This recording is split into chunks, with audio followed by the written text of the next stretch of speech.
ഇന്നത്തെ ക്രൈസ്തവർ ഉറക്കത്തിൽ ആണോ?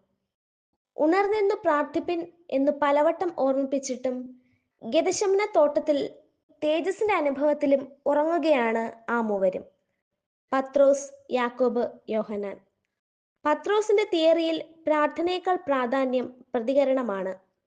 പരീക്ഷയിൽ അകപ്പെടാതിരിപ്പാൻ ഉണർന്നെന്ന് പ്രാർത്ഥിക്കേണ്ടതിന്റെ ആവശ്യകത ആവർത്തിച്ചുണർത്തിയിട്ടും പത്രോസ് ഉറക്കത്തിൽ ആയിരുന്നു. കണ്ണു തുറന്നു നോക്കിയപ്പോൾ ഇതാ യേശു ബന്ധിതനായിരിക്കുന്നു. മടിച്ചു നിന്നില്ല. അവൻ വാളെടുത്ത് വെട്ടി മഹാപുരോഹിതന്റെ ദാസന്റെ വലത് കാത് ഇതാ അറുത്തിരിക്കുന്നു. യേശുവിന്റെ ചിന്താഗതി പത്രോസിൽ നിന്നും തികച്ചും വിഭിന്നമായിരുന്നു. ക്രിസ്തു പത്രോസിനോടായി പറഞ്ഞു, വാൾ ഉറയിലിടുക, വാളെടുത്തവനൊക്കെ വാളാൽ നശിച്ചു പോകും. ഇന്നും ക്രിസ്തു ഇത് തന്നെ പറയുന്നു.